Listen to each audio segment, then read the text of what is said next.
I wasn't supposed to be home that evening. That's the part that still messes with my head, how close I came to not being there at all. I'd planned to crash at my friend Aaron's place after work. We'd talked about ordering Thai, getting a little drunk, and complaining about our bosses like we always did. But my shift ran late, my phone died somewhere between the bus and my apartment, and by the time I unlocked my door, all I wanted was a shower and silence. It was just after 10. Rainy. Quiet in that way where the city sounds feel muffled, like everything's wrapped in cotton. I kicked my shoes off, dropped my bag, and was halfway through unbuttoning my shirt when there was a knock. Not loud, not urgent, just deliberate. I froze. No one ever knocked on my door that late, unless something was wrong. I checked the peephole, and my stomach dropped. It was him, Ethan. Standing there with his hood pulled halfway up, rain darkening the shoulders of his jacket, hands shoved into his pockets like he wasn't sure what to do with them. He looked thinner than I remembered, tired, older, somehow, even though it had only been 2 years since I'd last seen him. 2 years since we stopped talking. I didn't open the door right away, not because I didn't want to, but because my brain needed a second to catch up with my body. My heart was already pounding, already reacting like it knew something I didn't. When I finally opened it, the hallway light spilled across his face. "Hey," he said. Just one word, soft, careful. "Hey," I replied, equally useless. We stood there staring at each other, rain dripping off his sleeve onto my floor. Neither of us moved to close the distance or increase it, like we were both afraid the wrong motion would send the whole thing collapsing. "I'm sorry," he said quickly before I could say anything else. "I know this is weird. I didn't know where else to go." That sentence hit harder than it should have. I stepped aside without thinking. "Come in." He hesitated for half a second, like he wasn't sure he was allowed, then walked past me. The air changed instantly. My apartment felt smaller with him in it, warmer, charged. He shrugged off his jacket and hung it over the back of a chair like he'd done it 100 times before. Like this was still his place too. It wasn't. We hadn't been roommates. We hadn't dated. We'd been something much messier, the kind of thing that never gets a clean label. Late nights, shared secrets, too much eye contact, too many almosts, and then one day, nothing, silence. I closed the door and leaned against it, watching him take in the room, like he was looking for clues about the life I'd built without him. "You look good," he said finally. I laughed, sharp and humorless. "You show up out of nowhere after 2 years and that's what you lead with?" He winced. "Fair." I crossed my arms, suddenly aware I was still half undressed, shirt hanging open. His eyes flicked there. Just for a second. Then away. Like muscle memory. "So," I said, "why are you here?" He swallowed. I saw it happen. "Because I messed up," he said, "and because I can't stop thinking about the last thing you said to me." I stared at him. "You mean when I asked you to stop pretending nothing was happening between us?" He nodded. "I didn't have an answer then," he said quietly. "I think I do now." The room went very still. I should have told him to leave. I should have said it was too late, that he didn't get to show up when it was convenient for him. Instead, I pushed myself off the door. "Do you want a drink?" I asked. He looked relieved and scared, all at once. "Yeah," he said, "I'd like that." And that's when I knew. Whatever this was, whatever he came here for, it wasn't going to end cleanly. I poured us both whiskey, even though I hadn't planned on drinking that night. It felt like the kind of moment that needed it. Something to hold on to, something to slow the way my thoughts were racing. I handed him a glass, and our fingers brushed. Barely. But it sent a jolt through me that had nothing to do with alcohol. "Thanks," he said. He leaned against the kitchen counter like he wasn't sure if sitting was too intimate too fast. I took the opposite side, keeping the island between us like a flimsy truce. "So," I said, taking a sip, "you gonna tell me where you came from? Or are we just skipping straight to emotional confessions?" He huffed a quiet laugh. Still sharp. You disappeared, I said. I think I've earned sharp. He nodded, eyes down on his glass. I know, and I deserve that. The silence stretched. Not awkward, just heavy. I moved back, he said finally. Couple months ago, that caught my attention. Back as in, here? Same city, different neighborhood. He paused. I kept telling myself I wouldn't reach out, that it was better to leave things alone. And yet, I said, I walked past your building tonight. He admitted. Didn't even mean to. I was just thinking. About? He looked up then. Met my eyes, didn't look away. You. The word sat between us, charged. I laughed quietly, shaking my head. You don't get to say that like it explains everything. I know, he said quickly. I'm not trying to erase what I did. I couldn't keep pretending it didn't matter. I took another sip, more for something to do than because I wanted it. You remember the last night you were here? He nodded immediately. Yeah. You left without saying goodbye, I said. Didn't answer my texts. Just gone. His jaw tightened. I panicked. About what? About how easy it felt, he said. About how much I wanted it to keep happening. That stung more than anger ever could. So you chose silence, I said. Because wanting me scared you, he winced. When you put it like that, I sound like an asshole.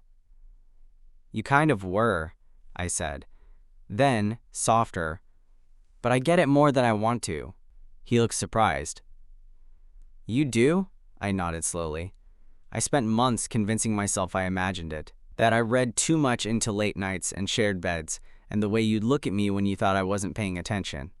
He exhaled. I was paying attention to you the whole time. The room felt warmer. Smaller.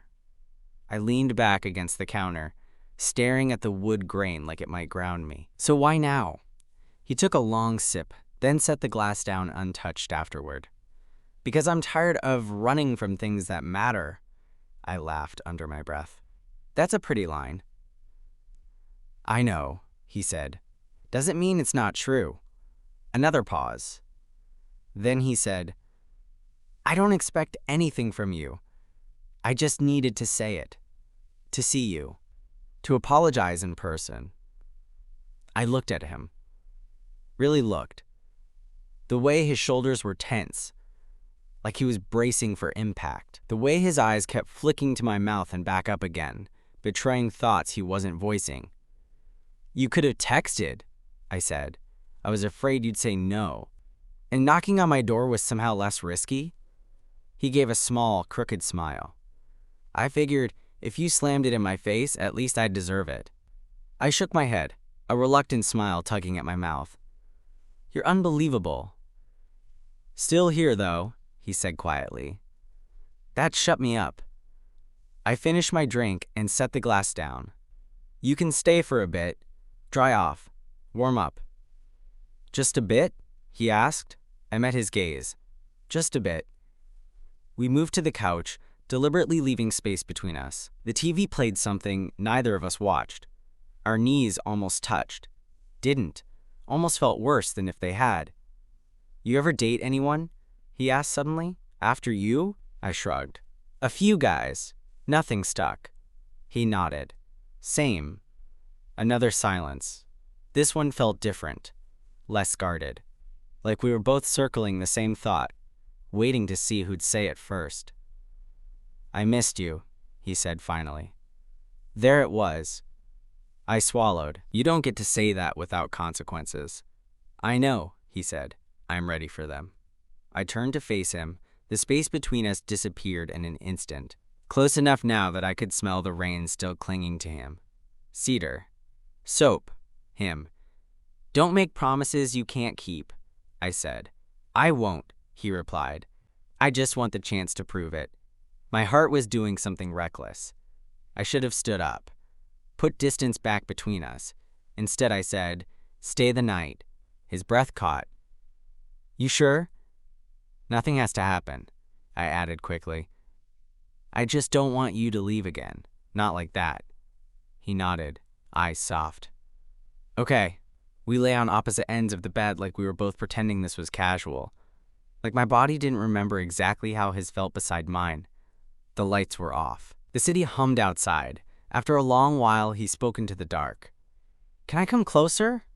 I closed my eyes. "Yeah." When his arm settled around my waist, careful and tentative, my entire body relaxed, like it had been waiting for that exact shape again. We didn't kiss, didn't touch beyond that. But I didn't sleep either, because I knew this was the moment everything started again. I woke up before he did, not because of an alarm or noise, just awareness. The kind that creeps in slowly, piece by piece. The weight of his arm around my waist, the steady warmth at my back. The fact that at some point in the night we drifted closer without either of us consciously choosing it. His breath brushed the back of my neck. I stayed still. This was always the dangerous part. The quiet moments where reality starts pressing in, where you can't hide behind late-night emotions or half-empty glasses. I stared at the wall, watching faint light slip through the blinds. Morning had a way of making things feel more serious than they were at night. Behind me, he shifted. Not much, just enough for his arm to tighten slightly, like his body knew I was there before his mind caught up. His face nudged closer, nose grazing the curve of my neck. I felt it everywhere. He sighed. Soft, content, still asleep. I closed my eyes and let myself have it for a second. The familiarity, the ease, the terrifying rightness of it. This was what I'd missed. Not the drama, not the longing. This. Eventually, he stirred more fully. "Hey," he murmured, voice low and rough with sleep. "Hey." Neither of us moved. "You awake long?" he asked. "A bit." He hummed quietly. "Didn't want to scare you by moving." That made me smile despite myself. "You wouldn't." Another pause. "I didn't mean to get this close," he said. "I mean, not that I regret it. I just..." "It's okay," I said gently. "You didn't cross anything." His hand relaxed against my stomach. "Good." We lay there longer than necessary, letting the moment stretch until it felt almost fragile. Eventually, I rolled onto my back. He followed, propping himself up on one elbow, watching me like he was memorizing my face again. His eyes softened in a way that made my chest ache. "You look different," he said. I raised a brow. "Good different or I've aged terribly different," he smiled. "More settled, like you stopped waiting for something." That stung in a quiet way. Maybe I did. He nodded slowly. "I think that's what scared me back then." I sat up, pulling the sheet with me. "You keep saying that, like fear explains everything." "I know it doesn't," he said quickly. "I'm not asking you to excuse it." "Then what are you asking?" I asked. He sat up too, knees brushing mine, not pulling away. "I'm asking for honesty," he said. "From both of us, even if it means this doesn't end the way I want." That surprised me. "Okay," I said. "Then here's honesty." He waited. "I don't trust you yet." He nodded immediately. "That's fair. And I don't know if I can just pick up where we left off," I continued. "I worked really hard to move on." "I don't want you to undo that," he said. "I don't want to be a mistake." I met his gaze. "Then don't make me feel like one." Something shifted in his expression. Resolve, maybe. Or understanding. "I won't," he said quietly. We got up eventually. Made coffee. Moved around each other carefully, like we were relearning the shape of the room together. At the door, jacket back on, shoes tied, he hesitated. "I should go," he said, "before I overstay." We didn't text that day. Not because either of us said we wouldn't, just because neither of us knew how to start. Every message I typed felt either too casual or too loaded. Had a good time sounded fake. I can't stop thinking about you sounded dangerous. So I went to work and tried to act normal. I answered emails, sat through a meeting I barely remember, drank too much coffee, and all day my brain kept replaying the same stupid details. The way his voice sounded in the morning, the careful way he'd asked before touching me, the fact that he hadn't kissed me goodbye. That part stuck with me more than anything. At around 6, my phone buzzed. Ethan, you busy? I stared at the screen longer than I should have. Me, just got home. 3 dots appeared, disappeared, appeared again. Ethan, can I come by? Ethan, not to stay over, just talk. I exhaled slowly. Me, okay. He showed up half an hour later, dry this time, hair still damp like he'd showered before coming over. He looked more put together in daylight clothes, jeans, a plain black tee, boots that made him look taller than I remembered. He smiled when I opened the door, nervous, real. Hey, he said, hey. This time, there was no dramatic pause, no hovering in the doorway. He stepped inside like someone who knew the space but didn't assume ownership of it. We sat at the kitchen table. No alcohol, just water. I didn't sleep much, he admitted. Same. He rubbed his hands together once, then rested them on the table. I meant what I said this morning, about being honest. Okay, I said, so be honest. He nodded. I'm not here to undo your life. I'm not here to rush you into anything. I want to know if there's still something here, not the memory of it, the real thing. I leaned back in my chair. And if there is? Then I want to earn it, he said, slowly, like you asked. The word earn landed differently than promises usually did. You know this isn't going to be easy. I said, I don't forget things quickly. I'm counting on that, he said. I don't want you forgetting, I want you watching. That shut me up. We talked for over an hour, about small things at first. Work, the neighborhood, the places that had changed while he was gone. Then heavier ones. I didn't leave because I didn't care, he said at one point. I left because I cared too much and didn't know how to be that person yet. And now you do? I asked. He considered it. I know how to try. That was the most honest answer he could have given. When he stood to leave, there was a moment, that familiar suspended second where both of us felt the pull. He didn't lean in, didn't assume. I surprised myself by closing the distance. Not a kiss, just my hand brushing his wrist. Next time, I said quietly, don't disappear between visits. He turned his hand so our fingers hooked briefly. I won't. After he left, I sat alone at the table longer than necessary. Because the truth was, this wasn't starting over. This was starting aware. And somehow, that was scarier than anything we'd done before. We kept it slow. Painfully slow sometimes. Coffee instead of drinks. Walks instead of late nights. Texts that stayed just on the safe side of flirtation. He never stayed over, never pushed, never showed up unannounced again. And somehow, that made everything heavier. Because now there was intention behind every look, every brush of fingers when we passed each other on the sidewalk.